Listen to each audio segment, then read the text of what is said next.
Berlin, un auditeur nous dit « Oui, c'est un complot, bien sûr. Messieurs Attali, Gates et compagnie profitent de la crédulité des foules. Le complot se greffe sur la crédulité des foules. Quelle opportunité, il ne faut pas la laisser passer. L'affaire est politique, non sanitaire. » Je crois que c'est une bonne introduction pour votre propre, votre propre intervention. Alors Philippe Herlin, vous avez parlé du Great Reset. Justement, là, on est au cœur de l'action. Alors, qu'est-ce que vous pouvez nous dire de ce Great Reset, Klaus Schwab? Oui, bonjour. Bonjour, merci pour votre invitation. Moi, je dirais pas que c'est un complot. Je dirais que c'est quelque chose qui s'inscrit dans une tendance plus longue qu'on voit globalement dans l'Occident, qu'on voit plus en Europe et qu'on voit encore plus en France, qui est la volonté d'étouffer les indépendants au profit des grosses sociétés. Oui, ça c'est très. C'est une chose qui a été conceptualisée d'ailleurs par des économistes libéraux sous le terme de capitalisme de connivence. Alors vous avez tout à fait raison et ça correspond à ce qu'un de mes amis, le docteur Bauer, disait. C'est les tendances monopolistiques du capitalisme moderne qui va s'allier à la puissance publique. Voilà. Pour maintenir sa place. Parce que quand vous regardez le classement des 50 plus grosses entreprises mondiales cette année, il y a 10 ans, il y a 20 ans, il y a 40 ans, vous voyez de très grandes différences. Mais aujourd'hui, justement, avec ce capitalisme de connivence, ceux qui sont les grosses boîtes, c'est-à-dire les GAFA et d'autres grosses boîtes, elles ne veulent pas laisser leur place à des nouveaux arrivants. Voilà. Et elles font tout pour empêcher que ça se produise et pour récupérer plus de richesses en étouffant les petits. Et ça, c'est quelque chose qu'en France, on connaît particulièrement. Alors pourquoi ? Parce qu'en France, on est très étatiste. On a une culture qui est très étatiste. Il y a très peu de libéraux en France. Il y a des épisodes un peu de libéralisme. Ça arrive, un peu avec De Gaulle et Pinet d'ailleurs, qui était plus libéral qu'on le dit, avec Pompidou aussi. Bon, un peu Giscard aussi. Mais bon, c'est assez court. Il n'y a pas de vraie tradition. Et aujourd'hui, il n'y a aucun candidat libéral. À la dernière présidentielle, il n'y avait aucun candidat libéral. Voilà. Et quand j'entends les journalistes dire que Macron fait du libéralisme, c'est complètement grotesque. Ça veut dire qu'il n'a aucune connaissance de ce qu'est le libéralisme. Il est étatiste, socialiste. Voilà. Et donc ça, c'est une tendance ancienne qu'on voit en France. On pourrait remonter à la 4ème République avec la naissance du mouvement poujadiste.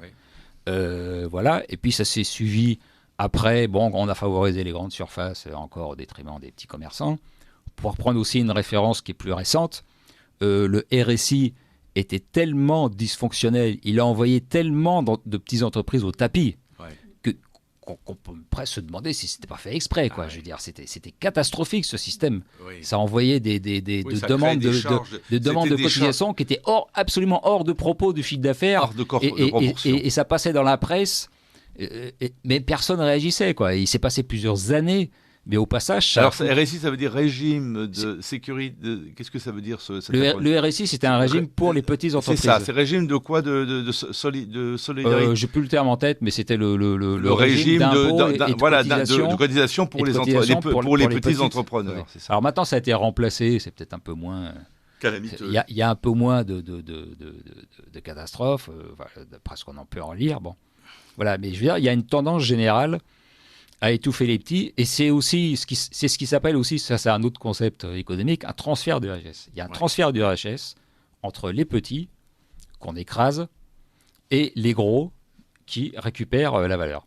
Et justement, c'est là qu'intervient le Great Reset de Klaus Schwab. Alors moi, j'ai découvert le terme sur Twitter, pas mal sur des comptes, on va dire entre guillemets complotistes, mais je prends pas ça négativement. Il y a certains complotistes, certaines analyses qui sont un peu grotesques, d'autres qui sont tout à fait justes. Et puis on a le droit de s'interroger, on a le droit d'être complotiste aussi. Bon, voilà. J'ai toujours dit. Et j'ai envie de dire, il faut exercer son esprit critique. Mais bien sûr. Ce sont des pistes. De toute façon. Ce sont des pistes que l'on suit et que l'on examine comme un enquêteur. Voilà. Un enquêteur ne néglige aucune piste. Voilà, tout à fait. Après, on les classe par ordre de vraisemblance. Bien sûr, mais le complotiste est parfois d'ailleurs un paranoïaque qui voit des choses que le commun des mortels ne voit pas. Mais il faut être un peu paranoïaque. Il les interprète. Alors après, là où le complotiste souvent déraille, c'est qu'il les interprète dans son système de pensée qui peut être délirant. Mais les faits qu'il a détectés, eux, sont réels. Oui, tout à fait. Alors que nous, on les aurait pas vus parce qu'on est bonasses, on fait pas attention. Voilà. Alors que le complotiste, il est tout le temps là à regarder, il a l'œil laser, forcément. Donc le complotiste est utile, parce que c'est un lanceur d'alerte. Oui. Alors moi, pour en avoir le cœur net, j'ai décidé de lire entièrement le livre de Oui, Klaus Schwab. ça n'a pas dû vous amuser beaucoup. Ce qui était un peu ennuyeux, c'est un style très impersonnel. Il parle jamais à la première personne dans ce livre. Et c'est un style typique de cabinet de conseil américain, avec un style très empoulé, où on ne prend jamais parti. Mais bon, quand on lit dans la continuité, on voit que les mouvements que ça annonce, dans quelle direction on va. Voilà. Et le livre de Klaus Schwab réactive complètement ce capitalisme de connivence. Alors justement, en s'appuyant sur ce qui se passe en ce moment, c'est-à-dire le Covid. Et lui, il dit le Covid, voilà, il dit par un moment, ça c'est une citation, la normalité d'avant-crise est brisée. Voilà. Et ça, c'est lui qui a proclamé ça. Alors il proclame ça, mais on voit le projet qu'il y a derrière, c'est-à-dire le Covid. Ça a fait un bouleversement, mais on ne peut pas revenir à avant. Et pourquoi on pourrait ça pas me fait penser à un terme c'était un conseiller de Tony Blair qui avait dit ça. Il dit il faut jamais gâcher une bonne crise. Et donc, alors moi je ne crois pas au complot. Le virus aura été fabriqué. Je pense plus que c'est une fuite. Comme vous l'avez dit, de Tchernobyl chinois. Voilà. Et puis quand c'est arrivé, Klaus Schwab et d'autres se sont dit c'est l'occasion. On confine tout le monde. On fait rentrer les gens dans un tunnel. C'est vraiment un effet tunnel, le confinement. C'est-à-dire que les gens, ils ne voient plus personne, ils sont devant leur télé. C'est extrêmement appauvrissant mentalement. Bien sûr, il n'y a plus de contacts sociaux. Voilà, il n'y a plus de contacts culturels. Plus d'interaction, plus de contacts culturels aussi. Il y a zéro cinéma, mais c'est effarant. Et donc, les gens rentrent dans un tunnel. Donc, c'est une façon de mettre la main sur les gens et d'accélérer cette étatisation de l'économie. Et puis, les confinements, au passage... ça permet de massacrer les petits. De laminer des pans entiers. Les petits. Et ça il le dit aussi dans le livre. Et quand il parle des restaurants, il dit, par exemple, alors là je le cite encore, une grande chaîne de restaurants, par exemple, a de meilleures chances de rester opérationnelle car elle bénéficie de plus de ressources et, en fin de compte, d'une concurrence moindre à la suite des faillites de plus petits établissements. Voilà. Alors c'est dit avec un langage très, très soft, mais voilà, c'est le projet du livre. Et à un autre endroit, il dit que, selon lui, 75% des restaurants disparaîtront. Ah oui, 75%. C'est écrit noir sur blanc dans le livre. 75%. Alors, ils disparaîtront pas en Suède déjà, parce que là, il n'y a pas de confinement. Voilà. Et puis, il y a aussi des systèmes d'aide qu'a mis en place l'État qui font que je pense pas qu'on sera aussi de 75%, on sera peut-être même pas à 50%, mais s'il y a ne serait-ce que 20 ou 30% des restaurants en France qui disparaissent, ce sera une tragédie. Surtout que c'est plus que de l'économie, c'est un savoir-vivre. Ça crée un lien social. Et puis c'est des liens. Mais les gens se rendent compte, il faut pas que les gens se rendent compte. Mais alors, vous avez dû observer que le pouvoir voulait faire en sorte de pouvoir tout contrôler par Internet. C'est-à-dire que les communications par Internet, par téléphone portable sont toujours possibles, mais toutes les communications d'homme à homme sont brisées systématiquement. Oui, voilà. Parce que là, elles sont plus contrôlables. Quand vous êtes au restaurant, vous racontez ce que vous voulez à table. L'État ne pourra pas vous surveiller. Alors que sans ça, vos emails peuvent être lus, vos coups de téléphone peuvent être épiés. Et puis c'est aussi pour ça qu'on veut tuer les indépendants, parce que un patron de restaurant, il dépend de ses clients. L'État, il n'a rien à faire. Alors qu'un salarié, surtout s'il travaille dans une grosse boîte, par nature, cette grosse boîte, elle est liée à l'État. Soit parce qu'elle a des commandes publiques, soit elle dépend de la législation, etc. Donc par nature, elle est liée à l'État. Et donc ce salarié, il va progressivement rentrer en empathie avec l'État. Voilà, donc on voit bien le chemin qui permet de contrôler un individu. On écrase les petits indépendants et on les fait rentrer dans des grosses structures qui dépendent de l'État. Et le mec, quand il cause devant la machine à café, il fait attention à ne pas dire de choses qui sont en dehors des clous, parce que sinon, il va vite se mettre, devenir le mouton noir, et ça va être mauvais pour sa carrière professionnelle, quoi. Voilà, on pourra peut-être même le virer. Donc voilà, c'est comme ça qu'on contrôle les gens. Il y a aussi un objectif politique et idéologique derrière, dans ce capitalisme de connivence. Et aussi ce que montre le livre de Klaus Schwab, c'est que en fait, on se rapproche aussi du socialisme de marché à la chinoise. Parce que les États-Unis, enfin le pays le plus rampant du capitalisme, c'est les États-Unis. Ils sont partis d'un modèle libéral qui était assez sain, on peut même, notamment sous Reagan, quoi. Et puis la Chine, elle est partie d'un modèle communiste pur et dur, complètement brutal et stupide, avec Mao Tse-tung, la révolution culturelle. Et on se rend compte que les deux sont en train de se rapprocher.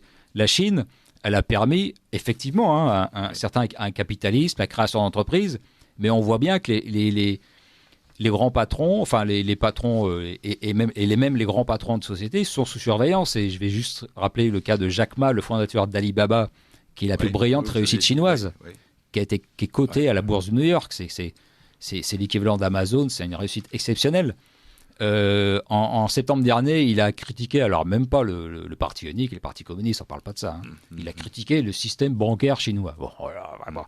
Et ben pour ça, il a disparu du jour au lendemain. Sa société qui devait être introduite à la bourse de Shanghai, 2 jours plus tard, ça a été annulé. Et puis pendant 2 mois, on n'a pas eu de nouvelles de lui. Et puis au bout de 2 mois, il est réapparu dans une vidéo pour nous montrer qu'il n'avait pas été fusillé. Oui. Voilà. Depuis, on n'a pas trop de nouvelles. Bon, enfin voilà quoi. Donc voilà, les 2 modèles sont en train de converger, c'est-à-dire des grosses entreprises, mais celui qui a le pouvoir, c'est l'État. Ouais. Voilà.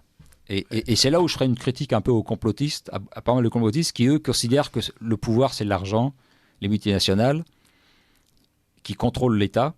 Et ce faisant, ce qu'ils demandent comme réponse, c'est plus d'intervention de l'État. En faisant ça, pour moi, ils font une erreur fondamentale, parce qu'ils se mettent dans la main de l'État, du principal responsable de ce qui se passe. Et ils deviennent anticapitalistes et donc anti-liberté, en fait. Voilà. Et ça, c'est l'erreur, et ça, je le dis, c'est l'erreur de beaucoup de complotistes. Ça, moi, je dis, il faut défendre la liberté. Michel Onfray, d'ailleurs.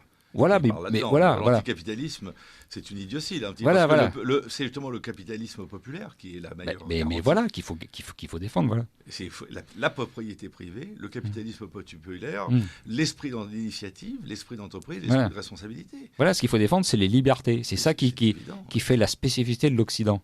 C'est ça, voilà. Et c'est ça qui fait la grandeur de nos civilisations. Et la liberté d'expression, la liberté d'expression, la liberté économique, la liberté politique. Vous parliez des référendums tout à l'heure. Moi, j'y suis absolument favorable. Référendum d'initiative populaire, voilà, de faire plus de référendums.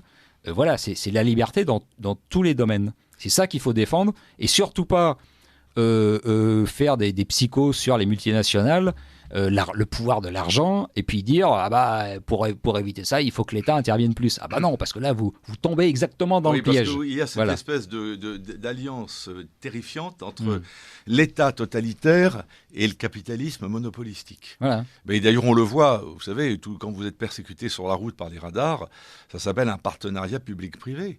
C'est l'alliance objective d'un État répressif et de politiques et d'entreprises profondément cupides qui ne cherchent qu'à verbaliser, à faire du chiffre. On le voit d'ailleurs avec les contraventions de stationnement dans Paris. Une bonne partie des contraventions qui sont omises sont injustifiées et fausses. Mais simplement, ils tablent sur le fait qu'une partie des gens, malheureusement, ne se défendront pas, contesteront pas. Bon, alors là, nous avons des messages d'auditeurs. Il y a un auditeur qui nous dit que voilà un extrait de la déclaration de l'OMS de 2005. En vertu de plans particuliers de lutte contre la pandémie appliqués partout dans le monde, y compris aux USA, les gouvernements nationaux perdront leur autorité en cas d'urgence pandémique. Alors l'auditeur en conclut qu'il fallait créer un virus pour imposer au peuple ce nouvel ordre mondial qui s'applique en ce moment, que Madame Buzyn le savait bien puisqu'elle parlait de mascarade et qu'elle est retournée aujourd'hui d'ailleurs en Suisse. Madame Buzyn qui a fait interdire mystérieusement l'hydroxychloroquine. Tout le monde s'est demandé si c'était une fâcheuse coïncidence ou un conflit d'intérêts. Est-ce que Madame Buzyn n'a pas fait exprès de faire passer pour poison un remède qui était en grande partie inoffensif, le plaquenil notamment, parce qu'elle savait qu'il y avait cette crise qui arrivait? C'est assez mystérieux. C'est vrai que ça alimente les thèses complotistes, ça. Non, mais enfin, c'est même pas du complotisme, c'est simplement regarder les faits, quoi. Et c'est absolument étonnant, parce que bon, on supprime un traitement qui aurait permis d'éviter pas mal de morts, et pour ensuite nous dire que les réanimations sont surchargées et qu'il faut confiner tout le monde. Donc voilà. C'est là où je dis il faut profiter d'une bonne crise. Il faut savoir profiter d'une bonne crise. Donc là, voilà, il fallait aller vers le confinement. Oui, c'est ça. Même si on sait que ça sert à rien, on le voit maintenant. On a parlé du cas de l'Inde tout à l'heure. Tout à fait. Tous les pays africains, il n'y en a aucun qui confine. Il n'y a aucune explosion. Alors, vous avez encore Alors, si je peux répondre oui, pardon, excusez-moi, je vous en prie. Justement, pour encore... Tenez, voilà justement, pour encore critiquer un certain nombre de complotistes que j'entends et me parlent du nouvel ordre mondial. Ça, je crois vraiment que c'est une erreur. C'est une mythologie complète, parce que j'ai du mal à imaginer qu'il pourrait y avoir des gens au-dessus des États-Unis, de la Chine, de la Russie, de l'Iran, qui ont chacun leurs intérêts géopolitiques et stratégiques. Voilà. Oui. Alors, je veux bien accepter que la plupart des États dans le monde font en sorte de renforcer leur pouvoir, Oui, y compris dans les pays de liberté, c'est ce que j'ai expliqué tout à l'heure.